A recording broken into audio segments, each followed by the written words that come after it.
tornado sirens. The Wednesday tornado sirens in Columbus, Ohio means it's time for live from Over the Fence Urban Farm. We're going to hang out and wait while some other friends come to join us. We're just going to listen to the birds and listen to the bells.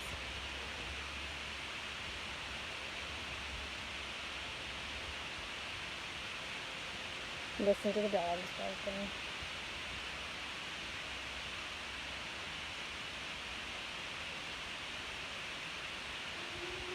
Here comes number 2. Hi, Lillian.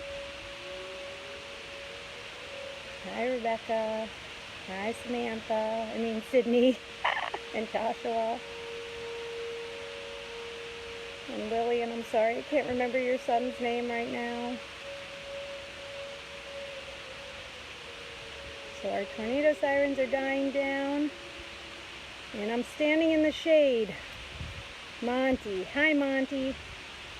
So I'm standing in the shade because if you were with us last week, you know that it got so hot my phone shut off right in the middle of our time together. And I don't want that to happen today. And it's pretty sunny and pretty hot. So I'm going to stand in the shade as much as I can. I'm hoping Cora's going to come out and help us with an experiment. But let's see. Today, the weather is partly cloudy. I think we'll say it's partly cloudy today. And we're going to come and check out the temperature on the calendar. So we always do this at the beginning of our time together to see how things are changing. Let's see, it's about 80 degrees, just like last week. So, perfect timing, Cora. You can come and record our temperature for us, okay? It is hot today. Thank you for letting everybody know, since they're not here with us to know firsthand. I told everybody we're going to try to stay in the shade today, since it was so hot last time that it shut off our phone. So Cora's going to record the temperature for the day in our notebook. And, oh, do you want to write what the conditions are? We decided it's partly cloudy. It looks pretty sunny to me. Pretty sunny? Yeah. Okay. Hi to Eli, and Harry, and Sarah, and her kids, and Lynn.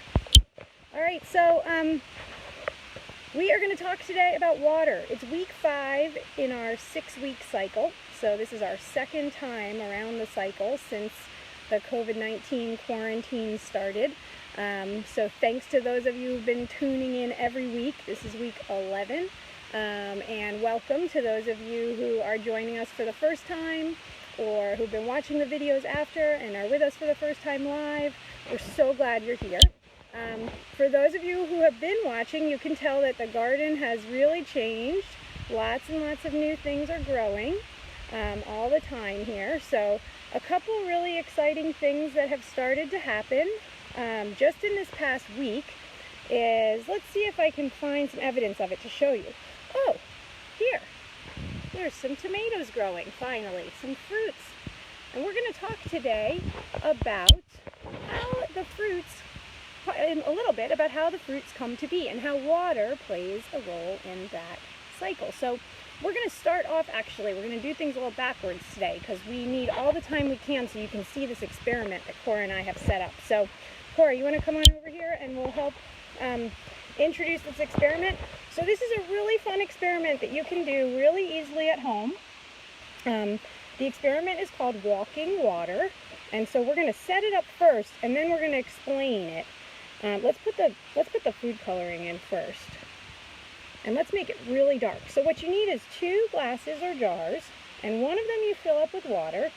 Doesn't really matter how much, but you want to make it a pretty good amount. Let's make it nice and dark. So give it a bunch of squeezes. And I've got a plastic fork here. Yeah. And give it a little stir. So we're going to take a strip of paper towel. And we're going to put just a thin strip of paper towel. And we're going to put one end of the paper towel in one glass. And we're going to put one end in the other glass. And we're going to see what happens. So you guys are going to get to see pretty quickly, if you can see, Cora's hands are kind of in the way.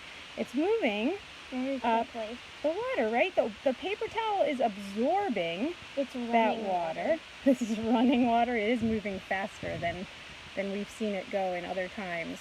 I think it gets like, it starts out quickly and then you can see it's kind of slowing down. It's already slowing.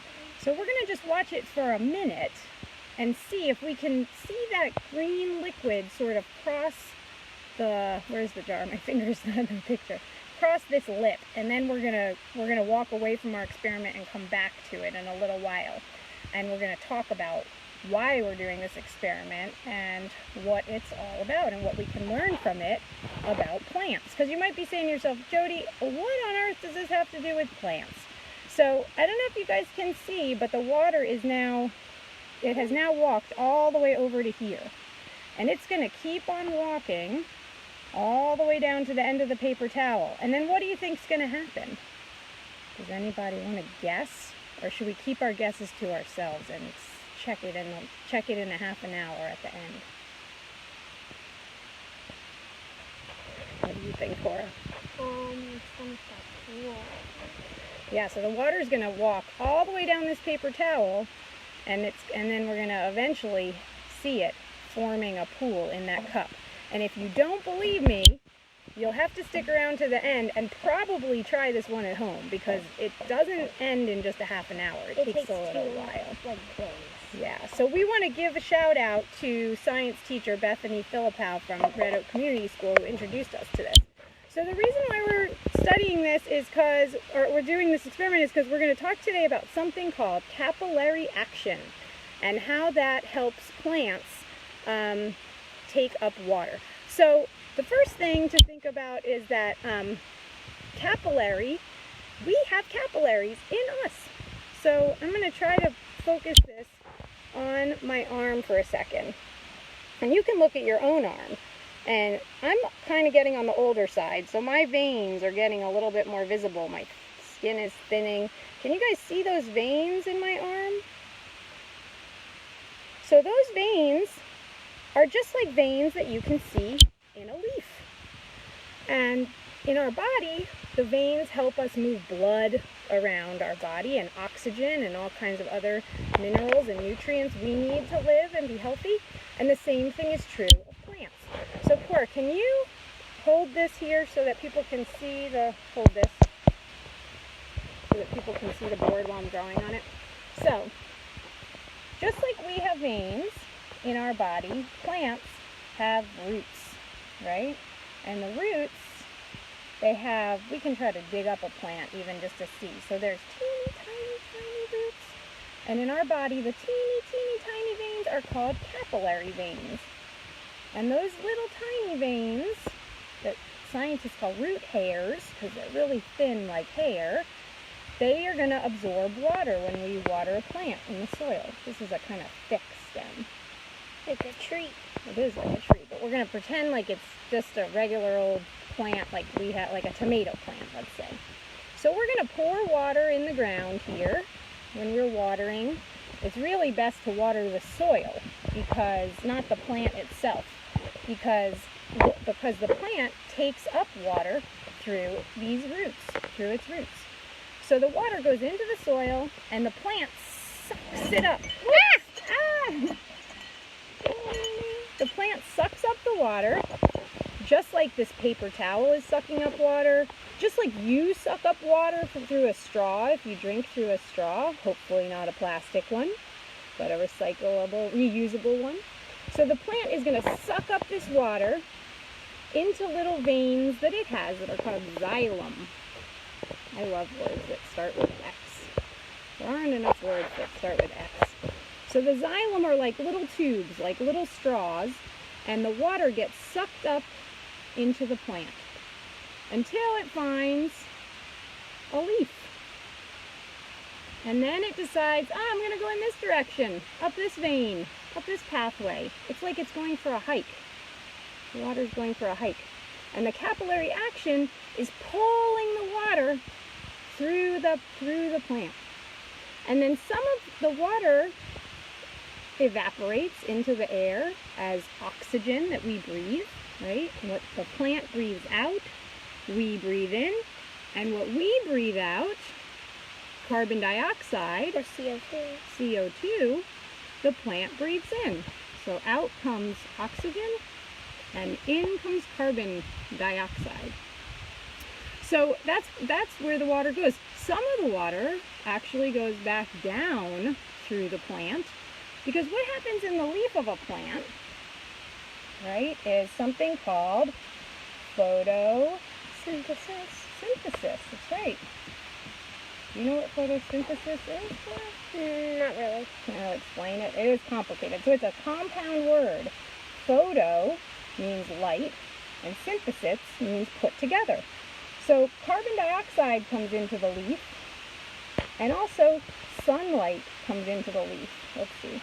Sunlight, and the sunlight provides energy and heat for the plant to make food through the process of photosynthesis. So water comes into the leaf, right, like we described over here. So now this leaf is on this side of the board. So water comes in. Nope, this marker's fine. Water comes in, and the heat from the sun breaks it apart. So water's chemical sign is H20, and the heat breaks it into, right, the heat from the sun breaks it into hydrogen, 2. and oxygen. No, 2 hydrogens, 1 oxygen. Sorry, thank you. Oh my goodness, thank goodness you're here. Huh, what did I do? So it breaks it into separate molecules, the hydrogen ones and the oxygen ones.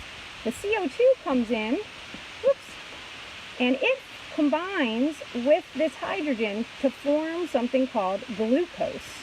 And I am not a biologist, I'm not a chemist either, so I don't really know exactly what the formula is here. I think that it's C, 1 carbon, oh my goodness, this pen. Marker. 2 hydrogen and 1 oxygen, I believe, is the chemical compound for glucose, which is a fancy name for sugar. So plants, isn't that funny? Plants that we eat because they're healthy actually eat sugar. But the sugar is what helps the plants to be green in color and to make fruits. So why don't we go and see if we can find any other fruits that are growing on the farm right now to check out. So let's see. So we saw these tomatoes. So we can imagine that the water is coming down through these roots into this big stem of the tomato plant. You can see it. And underneath there's all kinds of roots, and the water goes in.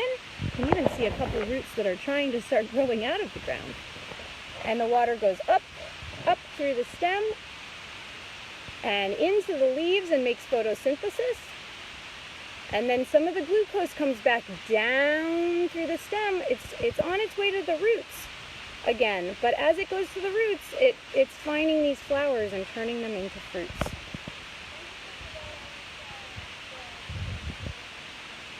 Okay, thanks, Cora. Let's see if we can find 1 or 2 more examples of this. And Lillian gave me the proper compound, so you can't just have 1 carbon and 2 hydrogen. You need to have 6 carbons. You got to do the multiplication there. Let's see. So, oh, this is pretty special. I don't know if it's going to let you see it. But we've been having a rabbit visit the garden. Oh, it ran out. It was there. I don't know if anybody got to see it, but I'm not really happy about it. But here's some more fruits that are being made as a result of photosynthesis. These are itty bitty tiny little cucumbers. So those fruits also need that whole process of water coming in and going up and mixing with the carbon dioxide and the sunlight and feeding off the water. Let's see, can we find 1 more? 1 more. I know of 1 other thing that I think is fruiting. We'll go this way and look for it. Last week you guys went on a bee hunt with me, and remember it wasn't very good weather for the bee hunt because it was so cloudy. But today the bees are out and they are really moving around, and we're actually going to read a story about a bee hunt today. So we're going to pause for a second here back at this borage plant, and we'll watch this bee for a second. See how it's going from one flower to the next flower? And that's relying on water being in that plant too. Because if there wasn't water, the flowers wouldn't be able to make nectar.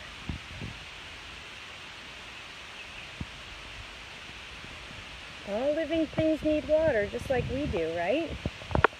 Pretty marigolds blooming. I don't think there's any eggplants yet. But I think they're getting ready soon to make some fruits. Here's the last one that I was thinking of.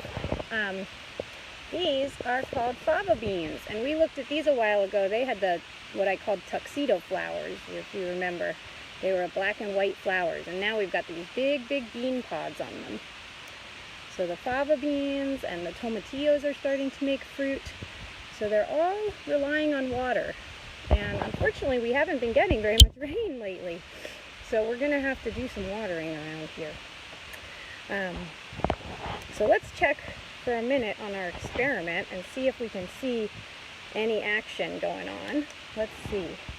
Walked all the way across. Oh, it walked all the way across, yep. But it's not cooling yet. Not cooling yet, but let's see if we can. I just want to show everybody that it's wet. I don't know if they can see. Can you see that it's wet? You can see my fingers wet, maybe. If you move it, then it ruins the experiment. All right, okay. Thanks, Cora. You're being very patient because you're good at the tub of marshmallow testing. Mom is not. Okay. So there's one other thing I wanted to show you that you can do at home to test capillary action before we read a story for today. So I came out to the garden today, and you guys probably have done this before. I looked around and I saw this plant. This is I have to keep taking my glasses off and make sure I'm focused on the right thing. This is a zinnia. And you can see that this zinnia is a little bit bigger, and it's pretty happy. Its leaves are standing up tall. It has a lot of vital energy. If you think about when you have a good breakfast and you go to school and you have lots of energy for learning and playing, and you can stand up nice and straight. But when you haven't had a good breakfast, or when it's a hot day and you're playing outside and you haven't had a glass of water, you get kind of wilty and droopy. So this is another experiment we can start, but we're not going to be able to finish it as a group together, but it's definitely something you can try if you've never seen this before.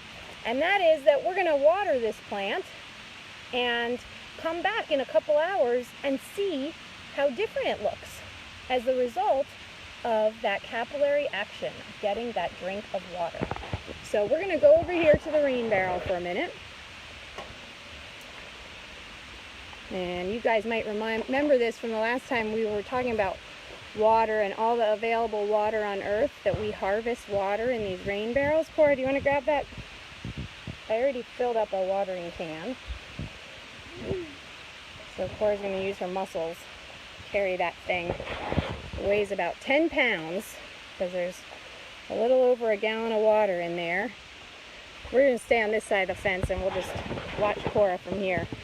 She's going to water the ground all around that zinnia. And you can water the other zinnias too while you're here, because they went in the ground not too long ago. And if you transplant things, you have to really make sure you keep watering them.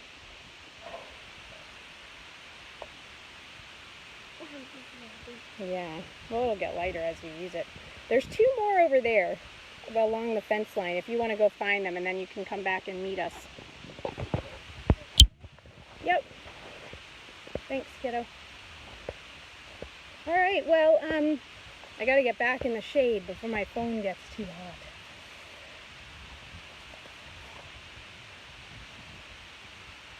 So the story I'm going to read today, and then we'll check our walking water experiment one more time, see how it's going.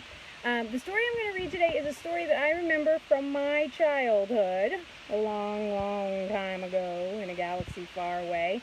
And it is a story that stuck with me, and some of you might have heard it, or you might have heard other stories about these same characters. And I'm reading it.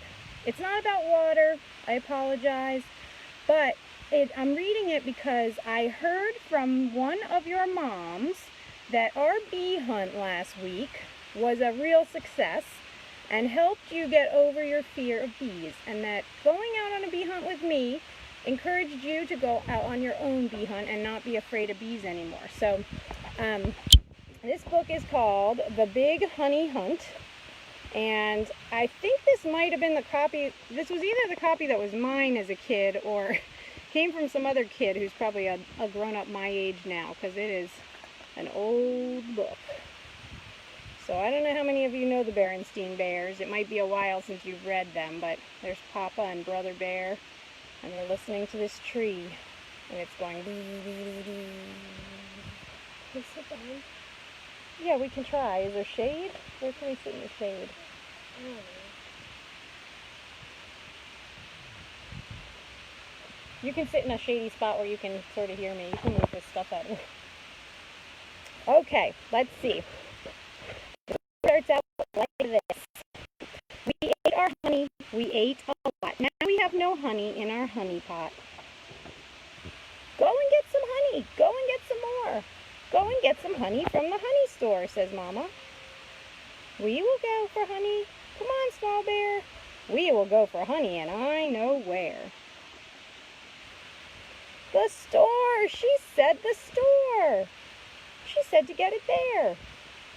Not at the store. Oh, no, small bear. If a bear is smart, if a bear knows how, he goes on a honey hunt. Watch me now.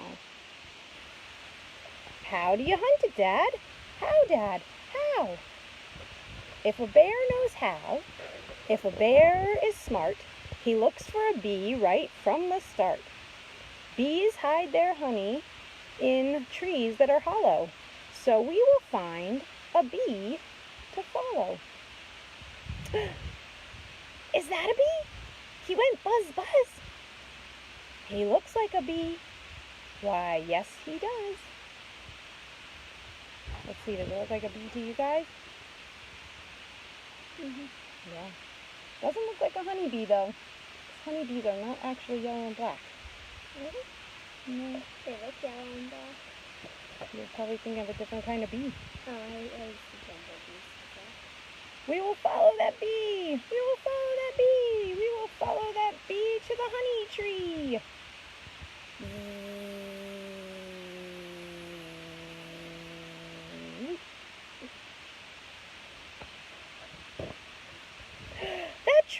That tree, is that the honey tree? It looks like one, so I know it's one. Sit down, small bear, and watch the fun. Small bear, you watch your smart old dad take out more honey than you ever had. Papa Bear always seems to know what he's doing, but things kind of backfire on him a lot of the time, doesn't it? Are you getting honey? Are you getting a lot? Will we take take home honey in our honey pot? Nope. I think not. That is not a honeybee. That was not a honey tree. It was an owl tree. You gotta love Papa Bear's confidence. The bee, there goes the bee. On with the honey hunt, follow your pop. Your pop will find honey at the very next stop. Probably not. That would make for a short story, huh? Yeah. We have to keep walking. We will follow and follow and follow along. And I will find a new tree, and I won't be wrong. But you will be wrong. You know, some people may not have read this story yet. I know. But I realize the bee keeps stopping by flowers. Yes, it's true. Is that a honey tree? How do you know it? Well, it looks just so. These are definitely observational things that scientists and naturalists do, right? We look, it looks just so, it feels just so, it looks so, feels so, so it's so. Now watch, small bear, and I am about to take that good old honey out. How are you doing? Are you getting a lot? Are you getting much honey, or are you not? Oh, wow, that's what I remember. And so the bee went past that tree, and now it's going off to the next place. Wrong kind of tree, wrong kind of tree. Look, Dad, there goes your friend the bee. On with the hunt, I will not rest. I will follow that bee to his honey nest. When a bear is smart, when a bear is clever, he never gives up. And I won't, ever. All the way down the road. Dad, is that the tree? Is that a bee tree there? The bee definitely looks like it's going in this time, doesn't it? Look, and every time the flowers are different colors. Yellow, then red, now blue.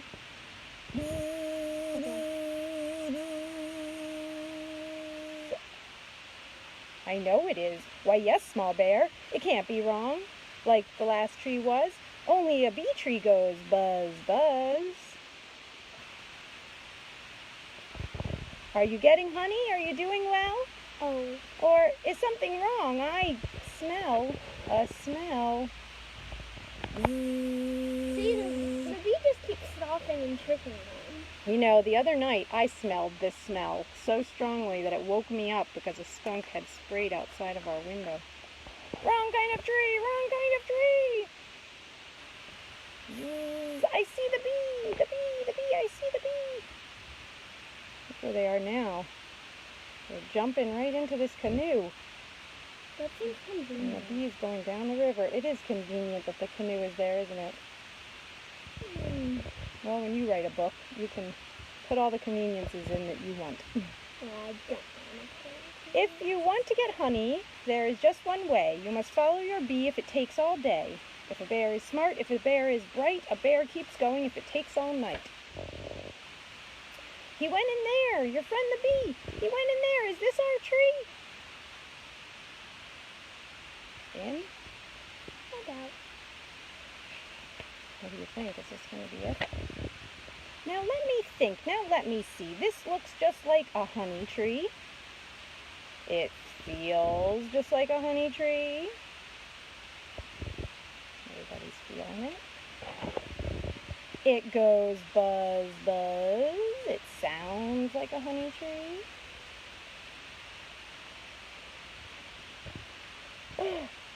And it tastes just like a honey tree, and so you see this tree must be a honey tree.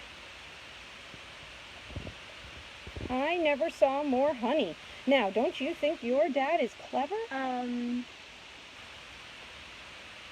think you're a very clever dad. But your friends the bees are very mad. They're all coming out and they are heading straight for him. Dad. But Dad, you left the honey there. It was not the kind I want, small bear. You could have just gotten it from the store.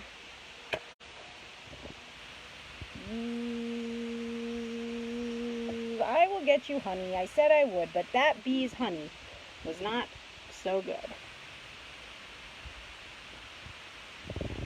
Where are you going to find the honey? Here in the water? That seems funny. They're diving into the water to get away from this swarm of bees. The pot. In goes the pot, in goes Papa, in goes Brother. Now, no, we won't find honey here, small bear, but soon, very soon, I will show you where. When the bees have gone, we will go along too. Your dad is smart. He knows what to do. Isn't that funny? They're standing under the water with their snouts out so they can breathe. Except one's opening and one's But how will you do it, Dad? How, Dad? How? They're going to the honey. They're headed home. And Papa looks confident, as always, and Mama's very excited that the honey's going to come back. The best sort of honey never comes from bees. It comes from a store. I would like some, please. Mama's looking on and she says, I wonder what they were up to. She's like, I knew you'd come.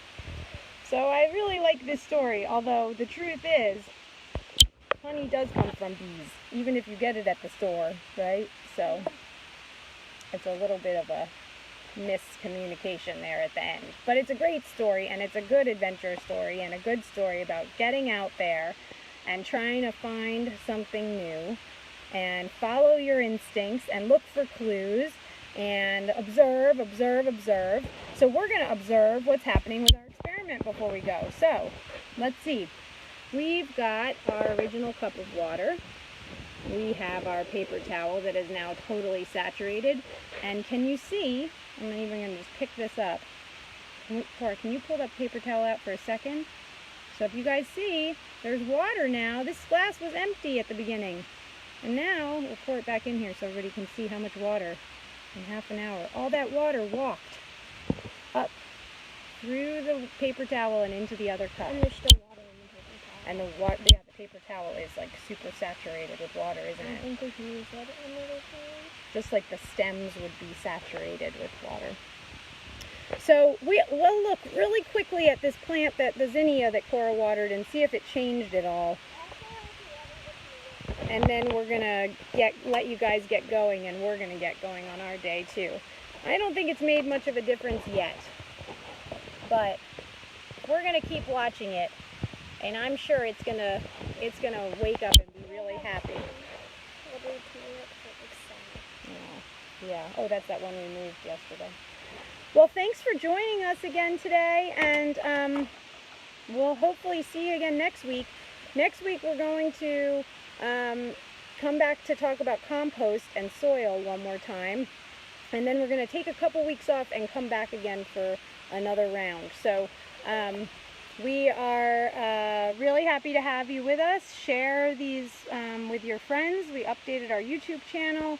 Feel free to make a contribution to support our educational efforts here on the farm, and take care. Bye.